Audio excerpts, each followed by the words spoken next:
కార్యక్రమాన్ని సమర్పిస్తున్న వారు వాసవి గ్రూప్. మీ కలలను నేను నిర్మిస్తా. సహ సమర్పిస్తున్న వారు Chaitanya deemed to be university Hyderabad. Yugandhar real story, rice your dreams. అందరికీ నమస్తే. గరం గరం వార్తలకి స్వాగతం. ఇవాళ కూడా మీకోసం చాలా వార్తలు పట్టుకొచ్చినాం. అంతకంటే ముందుగాల హెడ్లైన్స్. ఉద్యోగులకు చంద్రన్న బోడిగుండు. ఉద్యోగస్తులున్నారు, వాళ్ళకు ఇబ్బందులు ఉన్నాయి. మళ్ళా మీకు పిఆర్సీ ఇస్తారు. రేవంత్ రెడ్డి తీసుకో మా రక్తం అంటున్న బీఆర్ఎస్ లీడర్లు. వీళ్ళని పోసి రక్తం చల్లితే పంటల మీద అదే పండుతుంది. మా రక్తాన్ని మీకు ఇస్తాం, మీరు మా పొలాలకు నీళ్ళు ఇవ్వాలి. గొప్ప మనసు చూంచిన విజయ్ దేవరకొండ.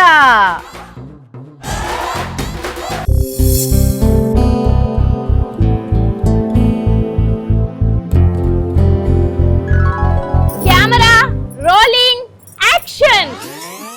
చిన్నప్పటి నుంచి హీరోయిన్ కావాలనేదే నా కళ. ఇప్పుడు అది తీరింది. అందుకే నా పొలంలో మొలకలొచ్చాయి.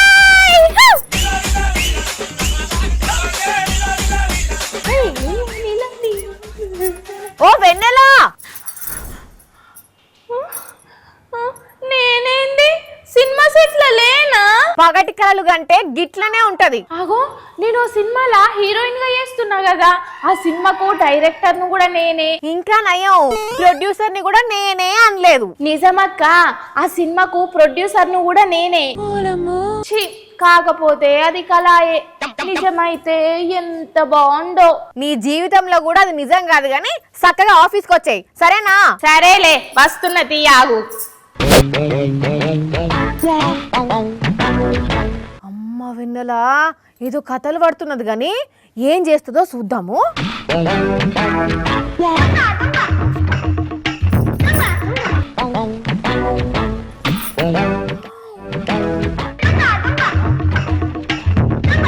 అమ్మ, ఇంకొక వారం రోజులు గిట్లనే దొంగతనాలు చేస్తే బొచ్చెడు పైసలు వస్తాయి.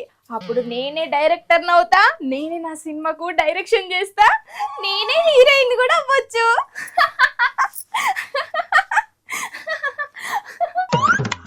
అవునా?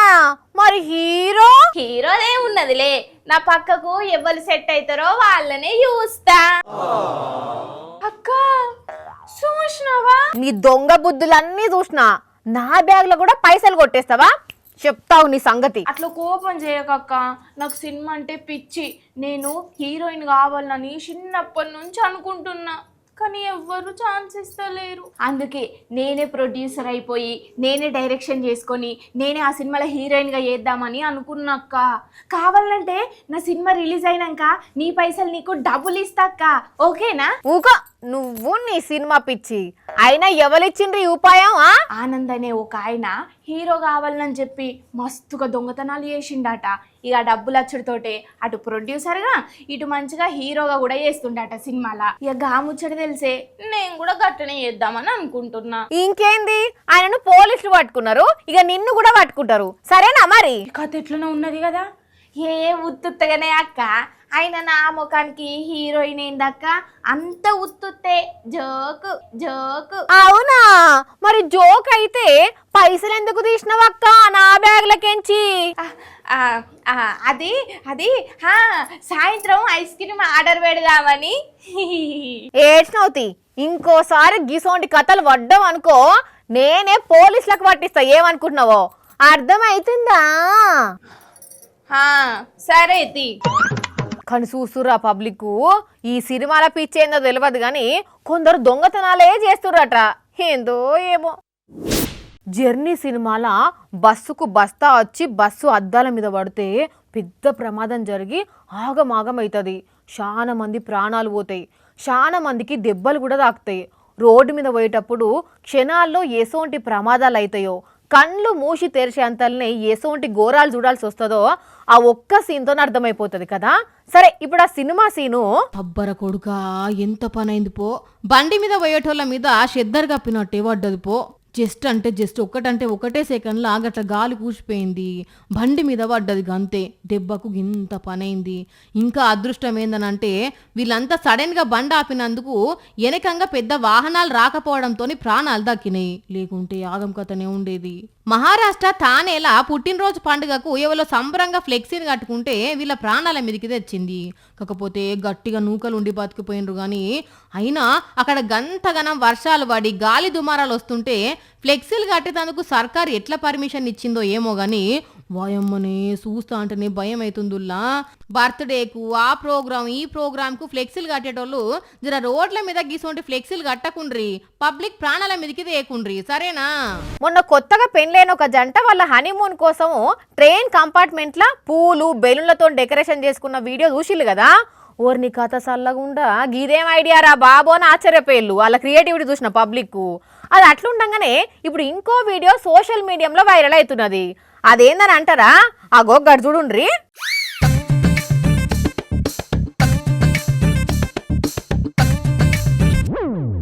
ఆగు, అక్కడేదో పూజ అవుతున్నది. అయ్యగారు మంత్రాలు చదువుతున్నాడు. ఆయన చుట్టూ 10 మంది దాకా కూర్చొని ఉన్నారు. అయితే ఇది జరుగుతున్నది ఏ గుళ్ళెనో ఇంట్లోనో కాదు, ఒక ట్రైన్ బోగిలా ఈ హోమం చేస్తున్నారు. ఇదేం కథరో, రన్నింగ్ ట్రైన్ లో హోమం చేసుడేంది, వీళ్ళకు ఎవరు పర్మిషన్ ఇచ్చిళ్ళు, టీటీ ఏం చేస్తున్నాడు అని కామెంట్లు పెడుతున్నారు. సోషల్ మీడియాలో వైరల్ అవుతున్న ఈ వీడియోని చూసిన నెటిజన్లు. అయితే ఇది ప్యాసింజర్ మామూలు ట్రైన్ కంపార్ట్మెంట్ కాదు. కొంతమంది విఐపీలు 3 లక్షల అడ్వాన్స్ కట్టి బుక్ చేసుకున్న సెలూన్ కార్ అనే రైల్వే డిపార్ట్మెంట్ వివరణ ఇచ్చింది. ఈ స్పెషల్ కంపార్ట్మెంట్ల లగ్జరీ హోటల్లో ఉన్నట్టు kitchen, washrooms, AC bedrooms, dining room ఉంటాయట.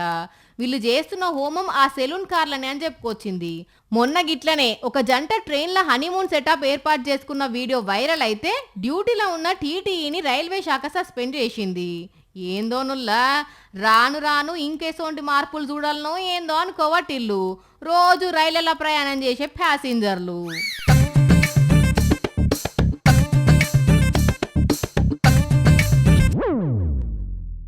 ఉద్యోగులకు చంద్రబాబు బోడిగుండు. అవు ఏపీలున్న ఉద్యోగులందరికీ చంద్రబాబు బోడిగుండు కొట్టిండుల్లా. అది చేస్తాం ఇది చేస్తాం, మేం పవర్లకు వచ్చుడే ఆలస్యం, ఒక్క మీటింగ్ ఒక్క సంతకంతోని పరిష్కారం చూపెడతామని అన్నాడట. ఇప్పుడేమో ఉద్యోగుల ఊసే ఎత్తట్లేదట. అరే మేము గింత కష్టపడి పని చేస్తుంటే మమ్మల్ని ఎందుకు గోస ఉచ్చుకుంటున్నారని ఉద్యోగులు ఎట్లా నిరసన చేసిర్రంటే, నమ్మి నానబోస్తే పుచ్చిబుర్రలైనట్టే చేసి ఉద్యోగులను నట్టేట ముంచిండ్రు, ఇచ్చిన హామీలన్నీ నీళ్ళల్లో పోసిర్రని చంద్రబాబు మీద గరం గరం అయితూ ఫ్లెక్సీలు ప్లకార్లు పట్టుకొని బోడిగుండు కొట్టించుకుంటున్నారు ఆంధ్రప్రదేశ్ రాష్ట్రంలో ఉద్యోగులు. చంద్రన్న బోడిగుండు పథకం నమ్మి ఓటేసినందుకు ఉద్యోగులందరికీ చంద్రబాబు నాయుడు గారు ప్రభుత్వం చేసే క్షవరం ఎంతంటే 1500 కోట్లు. ఇన్నారులో ప్రతి నెల ఉద్యోగులందరికీ 1500 కోట్ల క్షవరం చేస్తున్నాడట మన ముఖ్యమంత్రి చంద్రబాబు గారు. అంటే ఒక్కొక్క ఉద్యోగికి ఎంతెంత అన్యాయం జరుగుతున్నదో లెక్కలతో సహా క్లారిటీగా చెప్పిండు సారు. ఈ 2 సంవత్సరాల కాలంలో 51,000 బేసిక్ పే ఉండే ఒక ఉద్యోగికి జరిగిన నష్టం ఎంత అంటే 5,15,400 రూపాయలు. అదే 51,000 ఉన్న పోలీస్ కి అయితేనేమో, పోలీస్ ఉద్యోగికి అయితే జరిగిన నష్టం ఎంతంటే 7,02,000. విన్నారు కదా, ఇదాట అసలు ముచ్చట. ప్రజల కోసం ప్రభుత్వం కోసం కష్టపడి ఉద్యోగులు పని చేస్తుంటే చంద్రబాబు గారు ఇస్తున్న గిఫ్ట్ ఇన్ని లక్షల రూపాయల టోకర్ అన్నట. అయితే ఇదే వీళ్ళ జీతాల గురించి బాబు గారు అప్పట్లో ఎట్లా గప్పాలు కొట్టిండ్రా అంటే, ఉద్యోగస్తులున్నారు వాళ్ళకు కూడా హామీ ఇస్తున్నా, పిఆర్సీ సార్. ఒడ్డు దాటదానిక ఓడమల్లన్న, ఒడ్డు దాటినాక ఓడమల్లన్న అన్నట్టున్నది ఈ ముచ్చట. అట్లా అని బాబు గారు ఒక్కరే అనలేదు లో, పవన్ కళ్యాణ్ గారు ఇంకా ఏకదంగా హామీ ఇచ్చిండు. ప్రభుత్వ ఉద్యోగులందరికీ సంవత్సరం లోపు పరిష్కారం తీసుకొస్తాం. పోనీ పిఆర్సీలు డిఏలు ఇవ్వకున్నా ఉద్యోగులను ఏమన్నా మంచిగా చూసుకుంటున్నారా అంటే, టార్చర్ నరకం చూపిస్తాను ఉద్యోగులకు. ఒక్క జూన్ నెలలోనే 10 మంది ఉద్యోగులు చనిపోయారు. ప్రభుత్వం పెట్టే టార్చర్ కు భయపడి ఆత్మహత్య చేసుకుంటారు ఉద్యోగులు. 2 ఏళ్ల పేరు మీద పిఆర్సీలు పెండింగ్ లోనే ఉన్నాయి, డిఏలు అట్టనే చేసిండ్రు. ఎప్పుడు ఇస్తారో ఎప్పటిలోగా చెల్లిస్తారో చెప్పాలని డిమాండ్ చేసుకుంటా ఆఖరికి మాట అనుకొచ్చిండు. ముఖ్యమంత్రి గారు మేల్కొని ఉద్యోగులకు మేలు చేయండి. కాళేశ్వరం లొల్లి ఒడుస్తలేదుల్లో రోజు రోజుకు ఇంకా ఎక్కువైతుంది. అధికారంలో ఉన్న పార్టీ ఓ మాట అంటే ప్రతిపక్షంలో ఉన్న బీఆర్ఎస్ పార్టీ ఇంకో మాట అంటున్నది. దీంతో రోజు ఇదే పంచాయతీ నడుస్తున్నది. అయితే మరి రైతులకు నీళ్ళెట్లా అంటే రేవంత్ రెడ్డి ఒక మాట అన్నాడు కదా, ఏమున్నది, వీళ్ళని కోసి ఆ రక్తాన్ని పంటల మీద చల్లుతే అదే వండుతుందని. ఇక మాట మించి బీఆర్ఎస్ పార్టీలు నిజంగానే అలా రక్తాన్ని పట్టుకొని సీఎం దగ్గరికి బయలుదేరిర్రు. ఏమున్నది వీళ్ళని కోసి రక్తం చల్లితే పంటల మీద అదే వండుతుంది. సరే, మా రక్తం అయితే మా రక్తం ఆయే. దీన్ని తీసుకొని పంటల మీద చల్లి పంటలు పండి రేవంత్ రెడ్డి అనుకుంటా ఇంకో బీఆర్ఎస్ లీడర్లు ఇట్లా సీఎం సార్ ఇంటికి బయలుదేరితే పోలీసులు ఆపినరు. రేవంత్ రెడ్డి మాటిన బీఆర్ఎస్ లీడర్లు రైతులకు పంటలు వండుతాయంటే మా రక్తం ఇచ్చేందుకు మేం రెడీ అనుకుంటా తెలంగాణ భవన్లో రక్తం ఇచ్చి నిరసన తెలిపినరు. వీళ్ళని కోసి రక్తం చల్లితే పంటల మీద అదే వండుతుంది. మా రక్తాన్ని మీకు ఇస్తాం, మీరు మా పొలాలకు నీళ్ళు ఇవ్వాలి. ఇట్లా హైదరాబాద్లోనే కాదు, రాష్ట్రంలో ఇంకా చాలా జాగాలో రక్తం ఇచ్చి రేవంత్ రెడ్డి మాటల మీద నిరసన తెలిపిర్రు. అంతేకాదు, రేవంత్ రెడ్డి ఇట్లా రెచ్చగొట్టే మాటలు మాట్లాడినా పోలీసులు ఎందుకు పట్టించుకుంటలేరని హరీష్ రావు గట్టిగానే అడిగిండు. కోస్తా రక్తం జల్లుతా అని మాట్లాడితే ఊకుంటారా? నువ్వు మాట్లాడితే రాష్ట్ర పోలీసులు ఏమన్నా కళ్ళు మూసుకుంటున్నారా? హింసను ప్రేరేపించవచ్చా? దీని మీద కాంగ్రెస్ లీడర్లు సుతా కౌంటర్లు మంచిగానే ఇచ్చిర్రు. నీళ్ళు ఆపినట్టయితే బ్యారేజ్ కొట్టుకుపోతుందని చెప్పిన తర్వాత ప్రమాదం తెలిసిన తర్వాత ఎలా ఆపడాలో అర్థమైతలేదు. తెలియదు తప్పనిసరి వాటి మరమ్మతులు చేసిన తర్వాత ఆపుదామని చెప్పని గౌరవనీయులు ఉత్తమ్ కుమార్ రెడ్డి గారు చెప్తా ఉన్నారు, అదేవిధంగా రేవంత్ రెడ్డి గారు చెప్తున్నారు. మరి ఇంకా ఈ లొల్లి ఎన్ని రోజులు నడుస్తుందో ఎప్పుడు ఆగుతుందో పోన్రి. నెలాఖరు రాగానే పింఛన్ పైసల కోసం ఎదురు చూస్తుంటారు అవ్వాతాతలు. ఏ దిక్కు లేనోళ్లకు గవర్నమెంట్ ఇచ్చే ఆ పింఛనే ఆధారం. ఆ పైసలు నెలంతా దాచుకొని మందు గోళీలు కొనుక్కునే తందుకు ఖర్చు పెట్టుకుంటారు. అవు గట్లనే తన పింఛని పైసలు డ్రా చేసుకుందామని పోయిండు ఒక తాత.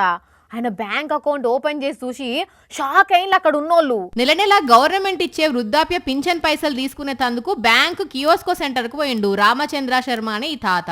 అయితే ఈయనకు ప్రతి నెల 1100 రూపాయల పింఛన్ బ్యాంక్ అకౌంట్ లో పడతాయి.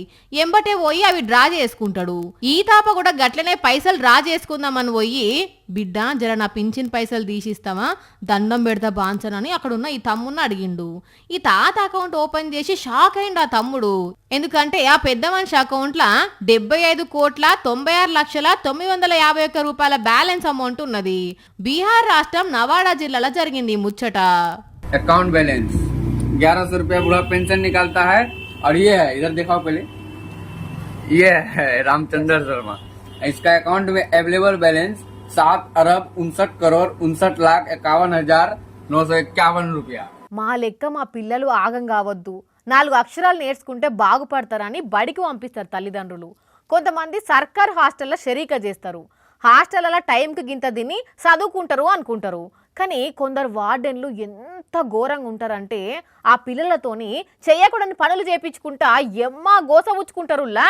అక్కడ చూస్తున్నారా అనుల్లా, అక్షరాలు దిద్దాల్సిన చేతులు తట్టలు మోస్తున్నాయి. క్లాస్ రూమ్ లా పాఠాలు చదవాల్సిన స్టూడెంట్లు కూలి అవతారం ఎత్తిండ్లు. ఆంధ్రప్రదేశ్ లా భావి భారత పౌరుల పరిస్థితి ఇది. పోలవరం జిల్లాలున్న సోషల్ వెల్ఫేర్ గవర్నమెంట్ రెసిడెన్షియల్ స్కూల్లా స్టూడెంట్లతోని అక్కడి వార్డెను ఇసుక తట్టలు మోపిస్తున్నాడు. ఏదన్నా అవసరం ఉంటే పైసలు ఇచ్చి కూలీలను పెట్టుకోవాలి, కానీ వాళ్ళకు పైసలు ఇచ్చుడు ఎందుకు దండగా అని అనుకొని హాస్టల్ ఉన్న పిల్లల్ని బాల కార్మికులుగా మార్చేసిండు ఆ వార్డెను. మా పిల్లలు హాస్టల్ ఉండి మంచిగా చదువుకుంటున్నారు అని అనుకుంటున్న ఈ స్టూడెంట్ల పేరెంట్స్ గిది చూస్తే ఎంత బాధపడతారో కదా. అయ్యా లోకేష్ సారు చూస్తున్నారా, తమ ఏలువడిలా బడి పిల్లగాండ్ల హాలత్ ఎట్లున్నదో? ఇదేనా మీ పనితీరు? ఏం చేస్తున్నారు మీరు? అసలు స్టూడెంట్లతో నీ కూలి పనులు ఏపిచ్చుడేంది అని దుమ్మెత్తి పోస్తున్నారు ఈ వీడియో చూసిన పేరెంట్స్. ఆ వార్డెన్ మీద యాక్షన్ తీసుకోవాలని డిమాండ్ చేస్తున్నారు. చూసిరు కదా, ఇవి ఇవాల్టి గరం గరం వార్తలు. మళ్ళీ వచ్చే ఎపిసోడ్లో ఇంకిన్ని గరం గరం వార్తలతో కలుద్దాం. మన టైం అయితే గుర్తుకున్నది కదా, రాత్రి 8:30కు, మళ్ళా పొద్దుగాల 8:30కు. మర్చిపోకుండా చూడండి. టాటా.